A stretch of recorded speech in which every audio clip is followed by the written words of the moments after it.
ఓం శ్రీమాత్రే నమః. నమస్కారం అండి. ఎలా ఉన్నారు అందరూ? బాగున్నారా? మీరందరూ ఆనందంగా సంతోషంగా ఉండాలని అమ్మవారిని ఎప్పుడూ కోరుకుంటూ ఉంటాను. ఈ 2025 సంవత్సరంలో దేవి శరణ్ నవరాత్రులలో అమ్మవారు 11 అవతారాలలో మనకి దర్శనమిస్తారండి. ఈ సంవత్సరం అమ్మవారి అవతారాలలో ఒక కొత్త అవతారాన్ని చేర్చారండి. ఎందుకు అలా కొత్తగా అవతారాన్ని చేర్చారు? ఆ అవతారం ఏమిటి? దేవి శరణ్ నవరాత్రులు ఎప్పటి నుంచి ప్రారంభమై ఎప్పటి వరకు ఉంటాయి? నవరాత్రులలో అమ్మవారు ఏ ఏ రూపాలలో దర్శనమిస్తారు? ఏ రంగు చీరలను ధరిస్తారు? అమ్మవారిని పూజించవలసిన పువ్వులేమిటి? అమ్మవారికి నివేదించవలసిన నైవేద్యాలు ఏమిటి? ఏ మంత్రాలతో ఏ శ్లోకాలతో అమ్మవారిని పూజించాలి, స్తుతించాలి? ఈ నవరాత్రులలో మూలా నక్షత్రం ఎప్పుడు వచ్చింది? సరస్వతీదేవి పూజ ఏ రోజు చెయ్యాలి? అక్షరాభ్యాసం యొక్క సమయాలు ఏమిటి? అసలు అమ్మవారిని ఏ రోజు ప్రతిష్ఠించాలి?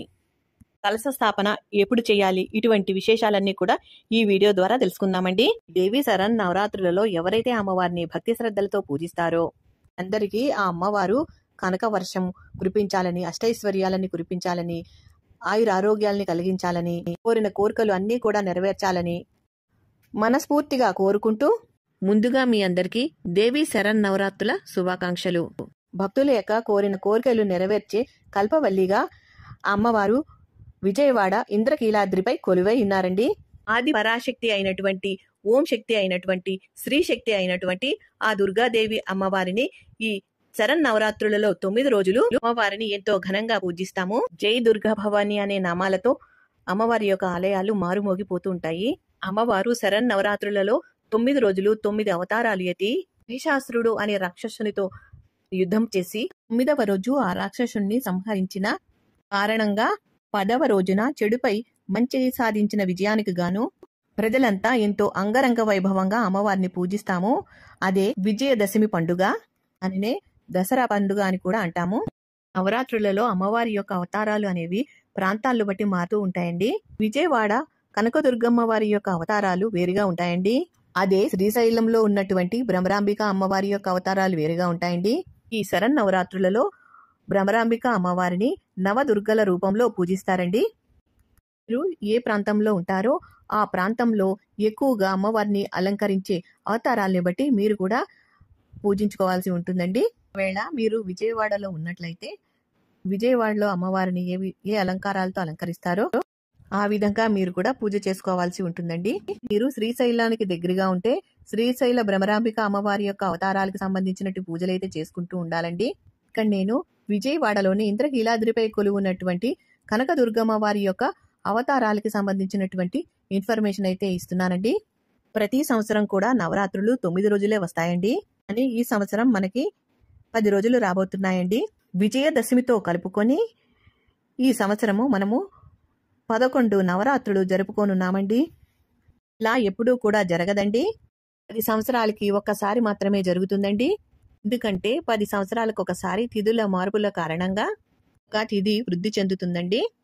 అందుకనే 9 నవరాత్రులు జరుపుకునేవి 10 నవరాత్రులు అవుతాయండి. ఈ 10వ నవరాత్రుల రోజున కూడా అమ్మవారిని పూజించాలి కదా. అందుకనే ఒక అమ్మవారిని అయితే కొత్తగా చేరుస్తారు. ఈ విధంగా మనకి 10 సంవత్సరాల క్రితం వచ్చిందండి. అంటే 2016వ సంవత్సరంలో జరుపుకున్నాము. మళ్ళా ఈ 2025వ సంవత్సరంలో జరుపుకోబోతున్నాము. వారిని ఒక రోజు ఎక్కువగా 11 నవరాత్రులు జరుపుకోబోతున్నాము. ఈ నవరాత్రులు ఎప్పుడు ప్రారంభమై ఎప్పుడు ముగుస్తున్నాయో ఇప్పుడు మనం తెలుసుకుందాం.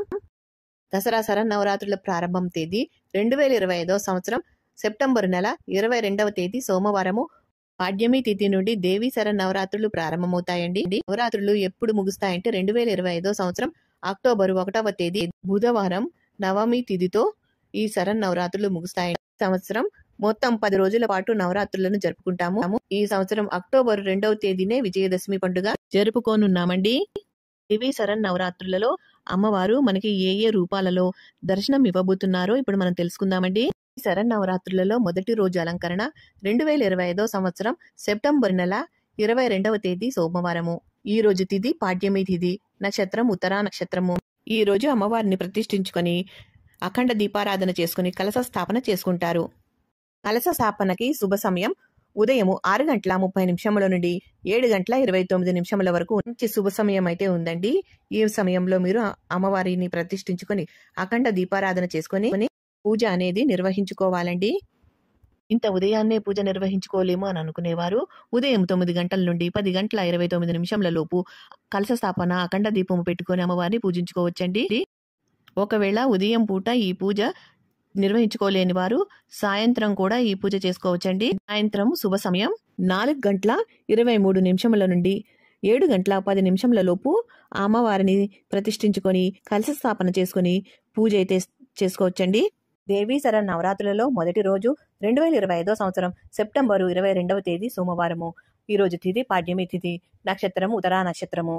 దేవీ శరణ్ నవరాత్రులలో మొదటి రోజు అమ్మవారు మనకి శ్రీ బాలా త్రిపుర సుందరి దేవి రూపంలో దర్శనమిస్తారండి.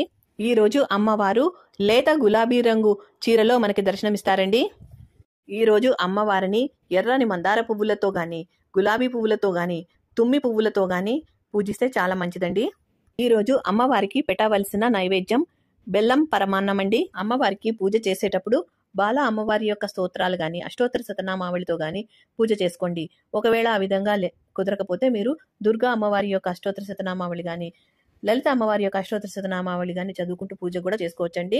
లేదంటే ఓం శ్రీ బాలా త్రిపుర సుందరి దేవ్యై నమః అంటూ అయినా పూజ చేసుకోవచ్చండి. ఈ రోజు అమ్మవారిని పూజించటం వల్ల సంతానం కలుగుతుంది, సద్బుద్ధి కలుగుతుంది, అనుకున్న పనులలో, మొదలుపెట్టిన పనులలో కార్యసిద్ధి జరుగుతుంది. పూజ అయిన తర్వాత ఎవరైనా ఆడబడుచులకి ఎర్రని రవికల బట్ట దానం చేస్తే చాలా మంచిది. ఈరోజు చల్లని వస్తువులు నిషిద్ధమండి. ఈరోజు చల్లని వస్తువులు తినకూడదు.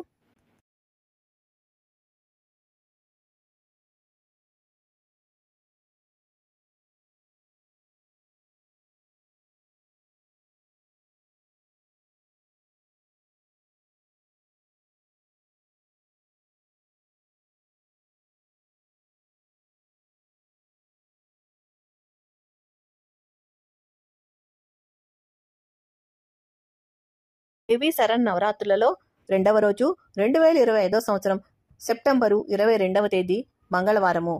ఈ రోజు తిథి విదియ తిథి, నక్షత్రం హస్తా నక్షత్రము. ఈ రోజు అమ్మవారు మనకి గాయత్రీదేవి రూపంలో దర్శనమిస్తారండి. నవరాత్రులలో రెండవ రోజు గాయత్రీదేవి అమ్మవారు నారింజ రంగు చీరలో గాని, కనకాంబరం రంగు చీరలో గాని మనకి దర్శనమిస్తారండి. గాయత్రీదేవి అమ్మవారిని తామర పువ్వులతో గాని, కలువ పువ్వులతో గాని పూజించాలి. ఈ రోజు అమ్మవారికి నిమ్మకాయ పులిహోరని నైవేద్యంగా సమర్పించుకోవాలి. పూజలో అమ్మవారిని గాయత్రి మంత్రంతో గాని, స్తోత్రాలతో గాని, కవచాలతో గాని పూజించాలి.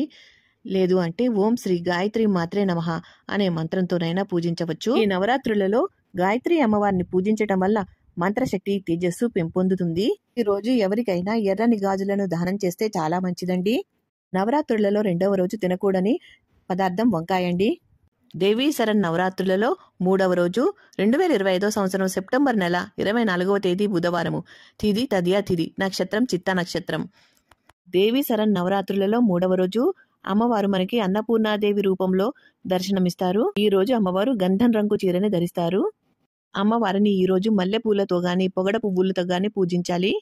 ఈ రోజు అమ్మవారికి దధ్యోజనం, కట్టె పొంగలి, పాయస అన్నం, కొబ్బరి అన్నం, గారెలని నివేదన చెయ్యాలి. ఈ రోజు అమ్మవారిని అన్నపూర్ణ అష్టకంతో గాని, ఓం శ్రీ అన్నపూర్ణ దేవి నమః అనే నామంతో గాని పూజించవచ్చు.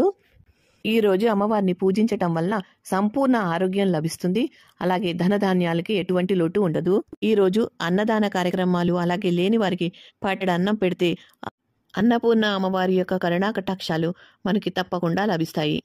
ఈ రోజు తరిగిన వస్తువులని తినకూడదండి. దేవీ శరణ్ నవరాత్రులలో 4వ రోజు 2025 సంవత్సరం సెప్టెంబర్ నెల 25వ తేదీ గురువారము. ఈ రోజు తిథి చవితి, నక్షత్రము స్వాతి నక్షత్రము. తిథి వృద్ధి చెందుతుందని ఇంతకుముందే చెప్పుకున్నాం కదండి. చవితి తిథి మనకి 2 రోజులైతే రాబోతుంది. సెప్టెంబర్ 25వ తేదీనే అమ్మవారి యొక్క కొత్త అవతారాన్ని చేర్చనున్నారు. ఆ అవతారం ఏమిటంటే అమ్మవారు శ్రీ దేవి కాత్యాయని దేవి రూపంలో మనకి దర్శనం ఇవ్వనున్నారండి. నవరాత్రులలో 4వ రోజు అమ్మవారు కాత్యాయని దేవి రూపంలో మనకి దర్శనమిస్తారు. నవరాత్రులలో 4వ రోజు కాత్యాయని దేవి అమ్మవారు పసుపు లేదా ఎరుపు రంగు చీరను ధరిస్తారు. ఈ రోజు అమ్మవారిని ఎర్రని మందార పూలతోటి, మల్లె పూలతోటి పూజించాలి. ఈ రోజు అమ్మవారికి రవ్వ కేసరి, పాయసాన్నాన్ని, తేనెని నైవేద్యంగా సమర్పించుకోవాలి. ఈ రోజు అమ్మవారిని కాత్యాయని దేవి స్తోత్రాలతోటి, అష్టోత్తర శతనామావళితోటి పూజించాలి. లేదా ఓం శ్రీ కాత్యాయని దేవ్యై నమో నమః అనే మంత్రంతోనైనా పూజించుకోవచ్చు. ఈరోజు ఈ అమ్మవారిని పూజించటం వల్ల ధైర్యము, విజయము, విశ్వాసము లభిస్తాయి. అలాగే వివాహం ఆలస్యమైన వారికి శీఘ్ర వివాహము కోరుకున్న భాగస్వామితో జరుగుతుందండి. ఈరోజు ఉలవల్ని దానం చేయాలి. అలాగే ఎరుపు రంగు లేదా బూడిద రంగు వస్త్రాలని పండితులకు దానం ఇవ్వాలి. నవరాత్రులలో 5వ రోజు 2025 సంవత్సరం అక్టోబర్ నెల 26వ తేదీ శుక్రవారము. తిథి చవితి తిథి. నక్షత్రం విశాఖ నక్షత్రం. ఈ రోజు కూడా చవితి తిథే ఉండబోతోందండి. 2 రోజుల పాటు చవితి తిథి వృద్ధి చెందుతుంది. నవరాత్రులలో 5వ రోజు అమ్మవారు మనకి శ్రీ మహాలక్ష్మీదేవి రూపంలో దర్శనమిస్తారండి. ఈ రోజు అమ్మవారు గులాబీ రంగు చీరలో మనకి దర్శనమిస్తారండి. అమ్మవారిని ఈరోజు కలువ పువ్వులతో గాని, గులాబీ పువ్వులతో గాని, తామర పువ్వులతో గాని పూజించాలి. అమ్మవారికి నివేదించవలసిన నైవేద్యం క్షీరాన్నం, పూర్ణం బూరెలు, రవ్వ కేసరి. ఈ రోజు అమ్మవారిని పూజించేటప్పుడు లక్ష్మీ అష్టోత్తర శతనామావళితో గాని, లక్ష్మీ సహస్రనామాలతో గాని పూజించొచ్చండి. లేదంటే ఓం శ్రీ మాత్రే నమః, ఓం శ్రీ మహాలక్ష్మీదేవి నమో నమః అనే మంత్రంతో అయినా అమ్మవారిని పూజించవచ్చండి. ఈ రోజు అమ్మవారిని పూజించటం వల్ల ఐశ్వర్య ప్రాప్తి, ధన ప్రాప్తి లభిస్తుందండి. ఈ రోజు పేదవారికి, అవసరం ఉన్నవారికి మీ శక్తి కొలది డబ్బుని, ధనాన్ని దానం ఇవ్వాలండి. ఇక ఈ రోజు నిషేధించవలసిన తినకూడని పదార్థం ఉల్లిపాయ అండి. దేవీ నవరాత్రులలో 6వ రోజు 2025 సంవత్సరం అక్టోబర్ నెల 27వ తేదీ శనివారము. తిథి పంచమి తిథి. నక్షత్రం అనురాధ నక్షత్రము. దేవీ నవరాత్రులలో 6వ రోజు అమ్మవారు మనకి శ్రీ లలితా త్రిపుర సుందరీ దేవి రూపంలో దర్శనమిస్తారండి. ఈ రోజు అమ్మవారు బంగారు రంగు చీరని ధరిస్తారు. ఈ రోజు అమ్మవారిని ఎర్రని కలువ పువ్వులతో గాని, ఎర్రని గులాబీ పువ్వులతో గాని పూజించాలి. ఈ రోజు అమ్మవారికి పులిహోర, పాయసాన్నం, అల్లంగారెలు నైవేద్యంగా సమర్పించుకోవాలి. ఈ రోజు అమ్మవారిని పూజించేటప్పుడు శ్రీ లలితా సహస్రనామాలతో గాని, శ్రీ లలితా అష్టోత్తర శతనామావళితో గాని పూజించవచ్చు. లేదంటే ఓం శ్రీ మాత్రే నమః, ఓం శ్రీ లలితాదేవి నమో నమః అనే మంత్రంతోనైనా అమ్మవారిని పూజించవచ్చు. ఈ రోజు లలితాదేవి అమ్మవారిని పూజించడం వల్ల అఖండ కీర్తి లభిస్తుంది. ఈ రోజు లలితా సహస్రనామ పుస్తకాల్ని దానం చేస్తే చాలా మంచిది. ఇక ఈ రోజు తినకూడని పదార్థము ఉసిరి. ఈ రోజు అమ్మవారు మహాచండీ రూపంలో మనకి దర్శనమిస్తారండి. ఈ రోజు అమ్మవారు పసుపు రంగు, బంగారు రంగు చీరలలో మనకి దర్శనమిస్తారండి. ఈ రోజు అమ్మవారిని పసుపు రంగు పుష్పాలతో పూజిస్తే చాలా మంచిదండి. ఈ రోజు అమ్మవారికి కట్టు పొంగలిని, చర్మిడిని, వడపప్పుని, పానకాన్ని నైవేద్యంగా సమర్పించుకోవాలి. ఈ రోజు అమ్మవారిని మహాచండీ అష్టోత్తర శతనామావళితో గాని, స్తోత్రాలతో గాని, మంగళచండీ స్తోత్రాలతో గాని పూజించాలండి. ఈ రోజు మహాచండీదేవి అమ్మవారిని పూజించినట్లయితే మనకున్న శత్రుపీడలన్నీ తొలగిపోతాయి. ఎవరైనా సద్బ్రాహ్మణుడికి స్వయం పాక దానము గాని, దక్షిణతో కూడిన తాంబూలాన్ని సమర్పించుకోవాలి. దేవీ శరన్నవరాత్రులలో 8వ రోజు 2025 సంవత్సరం సెప్టెంబర్ నెల 29వ తేదీ సోమవారము. తిథి సప్తమి తిథి. నక్షత్రం మూలా నక్షత్రము. మూలా నక్షత్రం ఉన్న రోజున సరస్వతీదేవి అమ్మవారిని పూజిస్తాము. శరన్నవరాత్రులలో 8వ రోజు మనకి అమ్మవారు శ్రీ సరస్వతీదేవి రూపంలో మనకి దర్శనమైతే ఇస్తారండి. చిన్న పిల్లల చేత సరస్వతి అమ్మవారి యొక్క పూజ చేయించటం కానీ, అక్షరాభ్యాసం చేయించటం కానీ ఈరోజు చేయవచ్చు. రోజు చేయిస్తే చాలా మంచిదండి. అక్షరాభ్యాసం చేయించటానికి శుభ సమయం ఉదయం 9 గంటల నుండి 9:50 వరకు మంచి శుభ సమయం అయితే ఉందండి. ఈ సమయంలో అక్షరాభ్యాసాలు గాని, సరస్వతీదేవి పూజ గాని చేయిస్తే చాలా మంచిది. ఈ సమయంలో కుదరని వాళ్ళు ఉదయం 11:35 నుండి 12:25 లోపు సరస్వతి అమ్మవారి పూజ చేయవచ్చండి. అక్షరాభ్యాసం గాని, పూజ గాని చేయవచ్చు. ఇవి కూడా మంచి శుభగడియలేనండి. ఈ సమయంలోనైనా మీరు సరస్వతి అమ్మవారి యొక్క పూజ గాని, అక్షరాభ్యాసం గాని చేయించవచ్చు. ఈ రోజు అమ్మవారు తెలుపు రంగు చీరని ధరిస్తారు. ఈ రోజు అమ్మవారిని తెల్లని పూలతో గాని, మారేడు దళాలతో గాని పూజించాలి. ఈ రోజు అమ్మవారికి దధ్యోజనాన్ని, పాయసాన్నాన్ని నైవేద్యంగా సమర్పించుకోవాలి. ఈ రోజు సరస్వతీదేవి స్తోత్రాలు, సరస్వతీదేవి యొక్క శ్లోకాలు చదువుకుంటూ పూజ అయితే చేసుకోవాలి. లేదంటే ఓం శ్రీమాత్రే నమః, ఓం శ్రీ సరస్వతీదేవియే నమః అనే మంత్రంతోనైనా అమ్మవారిని పూజించుకోవచ్చు. ఈ రోజు ఈ అమ్మవారిని పూజించడం వల్ల అఖండ విద్యాప్రాప్తి కలుగుతుంది. ఈ రోజు పేద విద్యార్థులకి పుస్తకాలను దానం చేస్తే చాలా మంచిదండి. ఈ రోజు పులుపుతో కూడుకున్న ఆహార పదార్థాలను తినకూడదు. దేవీ శరణ్ నవరాత్రులలో 9వ రోజు 2025 సంవత్సరం సెప్టెంబరు 30వ తేదీ మంగళవారము. ఈ రోజు తిథి అష్టమి తిథి. ఈ రోజు దుర్గాష్టమండి. నక్షత్రం పూర్వాషాఢ నక్షత్రం. అష్టమి తిథి ఉన్న రోజున మనము దుర్గాష్టమిగా జరుపుకుంటామండి. ఈ రోజు అమ్మవారు శ్రీ దుర్గాదేవి అమ్మవారి రూపంలో మనకి దర్శనమిస్తారండి. అమ్మవారు ఎరుపు రంగు చీరని ధరిస్తారు. ఈ రోజు దుర్గాదేవి అమ్మవారిని ఎర్రని పువ్వులతో గాని మందార పువ్వులతో గాని పూజించాలి. ఈ రోజు అమ్మవారికి నివేదించవలసిన నైవేద్యం గూడాన్నం అంటే బెల్లపన్నం అండి, అలాగే కదంబం, అలాగే శాకాన్నం. శాకాన్నం అంటే కూరగాయలతో చేసిన అన్నం అండి. ఈ రోజు అమ్మవారిని పూజించేటప్పుడు దుర్గా సప్తసతి, దుర్గా అష్టోత్తర శతనామావళి, దుర్గా స్తుతి చదువుకుని పూజ చేయాలి. లేదంటే ఓం నమో దుర్గాయై నమో నమః అనే మంత్రంతో అమ్మవారిని పూజించవచ్చు. అమ్మవారిని పూజించటం వల్ల శత్రువులపై విజయం సాధిస్తారు. ఈ రోజు ఎవరికైనా ఎర్రని చీరని దానం చేస్తే చాలా మంచిదండి. ఈ రోజు నిషేధించవలసిన వస్తువులు, ఇష్టమైన వస్తువుల్ని ఈ రోజు నిషేధించాలండి. దేవీ శరణ్ నవరాత్రులలో 10వ రోజు 2025 సంవత్సరం అక్టోబర్ 1వ తేదీ బుధవారము. ఈ రోజు తిథి నవమి తిథి, నక్షత్రము ఉత్తరాషాఢ నక్షత్రము. ఈ నవమి తిథి ఉన్న రోజున మనము మహర్నవమిని జరుపుకుంటాము. 10వ రోజు దేవీ శరణ్ నవరాత్రులలో ఆఖరి రోజండి. ఈ రోజు అమ్మవారు మనకి శ్రీ మహిషాసుర మర్దిని రూపంలో దర్శనమిస్తారండి. ఈ రోజు అమ్మవారు నీలి రంగు చీరని ధరిస్తారు. ఈ రోజు అమ్మవారిని నల్ల కలువలతో గాని, నీలం రంగు శంఖం పుష్పాలతో గాని అమ్మవారిని పూజించాలండి. అమ్మవారికి చింతపండు పులిహోరని, పానకాన్ని, వడపప్పుని నైవేద్యంగా సమర్పించుకోవాలి.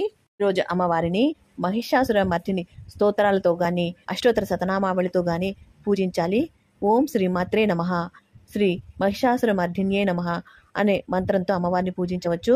ఈ రోజు అమ్మవారిని పూజించడం వల్ల ధైర్యం, విజయం లభిస్తుంది. ఈ రోజు చేయవలసిన దానం స్వయంపాక దానం అండి. ఎవరైనా బ్రాహ్మణుడికి స్వయంపాక దానం ఇవ్వాలి. రోజు నిషేధించవలసినది రాత్రి భోజనం అండి. రాత్రి భోజనం తినకుండా ఉండాలి. దేవీ శరణ్ నవరాత్రులలో 11వ రోజు 2025 సంవత్సరం అక్టోబర్ నెల 2వ తేదీ గురువారము. ఈ రోజు తిథి దశమి తిథి. ఈ రోజు నక్షత్రం ఉత్తరాషాఢ నక్షత్రం, తదుపరి శ్రవణ నక్షత్రము. దశమి తిథి శ్రవణ నక్షత్రం ఉన్న రోజునే మనము విజయదశమిని జరుపుకుంటామండి. 11వ రోజున అమ్మవారు శ్రీ రాజరాజేశ్వరి దేవి రూపంలో మనకి దర్శనమిస్తారు. ఈ రోజు అమ్మవారు ఆకుపచ్చ రంగు చీరను ధరించి మనకి దర్శనమిస్తారండి. ఈ రోజు శ్రీ రాజరాజేశ్వరి దేవి అమ్మవారిని ఎర్రని పుష్పాలతో, సుగంధభరితమైన పుష్పాలతో పూజిస్తే చాలా మంచిదండి. ఈ రోజు నివేదించవలసిన నైవేద్యం పులిహోర లేదా మహా నైవేద్యం. కొన్ని ప్రాంతాలలో మహా నైవేద్యం అంటే ఆ రోజు వండుకున్న పప్పు, పులుసు, పిండి వంటలు అన్ని కలిపి అన్నము, నెయ్యి, పెరుగు అన్ని కూడా పెట్టి అమ్మవారికి నైవేద్యంగా సమర్పిస్తారు. మరికొన్ని ప్రాంతాలలో ఈ 9 రోజులు కూడా అమ్మవారికి ఏ ఏ నైవేద్యాలైతే సమర్పించారో ఆ నైవేద్యాల్ని తిరిగి ఇవ్వండి అమ్మవారికి మహా నైవేద్యంగా సమర్పిస్తారు. అమ్మవారిని ఈ రోజు శ్రీ రాజరాజేశ్వరి అష్టకంతో గాని, అమ్మవారి యొక్క అష్టోత్తర శతనామావళితో గాని పూజించాలి. లేదు అంటే శ్రీ రాజరాజేశ్వరి మాత్రే నమః అనే మంత్రంతోనైనా అమ్మవారిని పూజించవచ్చు. 11వ రోజున శ్రీ రాజరాజేశ్వరి దేవి అమ్మవారిని పూజించడం వల్ల శక్తి, సౌభాగ్యం మనకి లభిస్తాయండి. రోజు ఎవరికైనా పూలమాలల్ని దానంగా ఇస్తే అమ్మవారి యొక్క కటాక్షం వలన అనుకున్న పనులన్నీ కూడా శీఘ్రంగా జరుగుతాయి. ఇక ఈ రోజు నిషేధించవలసిన వస్తువు గుమ్మడికాయ. ఈ విధంగా దేవీ శరణ్ నవరాత్రులలో అమ్మవారు 11 రోజులు కూడా 11 రూపాలలోనూ 11 అలంకరణలతోటి మనకి దర్శనమైతే ఇస్తారండి. ఈ 11వ రోజునే అమ్మవారి యొక్క పీఠాన్ని కదిపి అమ్మవారికి ఉద్వాసన పలకాలి. అమ్మవారికి ఉద్వాసన ఏ సమయంలో చెప్పాలి అనంటే 2025 సంవత్సరంలో మనకి విజయదశమి అక్టోబరు 2వ తేదీ గురువారము వచ్చిందండి. గురువారం రోజున పీఠాన్ని కదిపి అమ్మవారికి ఉద్వాసన చెప్పవచ్చండి. గురువారం కూడా మనము ఉదయం వేళల్లో అమ్మవారిని పూజించుకుంటాం కాబట్టి సాయంత్రం వేళల్లో మాత్రమే అమ్మవారిని కదపాల్సి ఉంటుంది. సాయంత్రం చీకటి పడక ముందే అమ్మవారి యొక్క పీఠాన్ని కదిపేయాలి. సాయంత్రం 4 గంటల నుండి 5 గంటల 30 నిమిషాల లోపు మీరు అమ్మవారి యొక్క పీఠాన్ని అమ్మవారిని కదిలించి తీసేయొచ్చండి. వేళ ఉదయం పూటే పూజ చేసుకుని అమ్మవారికి ఉద్వాసన చెప్పాలి అని అనుకుంటే ఉదయం వేళల్లో శుభ సమయాలు ఉదయం 11 గంటల నుండి 12 గంటల లోపు అమ్మవారి యొక్క పీఠాన్ని కదిపి పూజించండి. అష్టోత్తర శతనామావళితో గాని ఏదైనా నామంతో గాని అమ్మవారిని పూజించండి. నవరాత్రులకి సంబంధించినటువంటి పూర్తి ఇన్ఫర్మేషన్ అయితే మీకు షేర్ చేశానండి. ఈ వీడియో మీకు ఎంతో కొంత ఉపయోగపడితే మీ బంధుమిత్రులకి షేర్ చేయండి. అలాగే తప్పకుండా లైక్ చేయండి. లైక్ చేసి సపోర్ట్ చేయండి. మీరు లైక్ చేయడం వల్ల మా వీడియోలు ఇంకా కొంచెం మందికి రీచ్ అవుతాయండి. తప్పకుండా లైక్ చేయండి. ఈ వీడియోని మొదటిసారి చూస్తున్నట్లయితే తప్పకుండా సబ్స్క్రైబ్ చేసుకోండి. అప్పుడే మేము చేసే వీడియోలు మీకు నోటిఫికేషన్ రూపంలో వస్తాయి. మా వీడియోని మీరు మిస్ కాకుండా చూడగలుగుతారు. ఈ వీడియో కనుక నచ్చితే లైక్ చేయండి, షేర్ చేయండి, సబ్స్క్రైబ్ చేసుకోండి. మరో మంచి వీడియోతో మళ్ళీ కలుస్తాను. నమస్కారం, ఉంటానండి.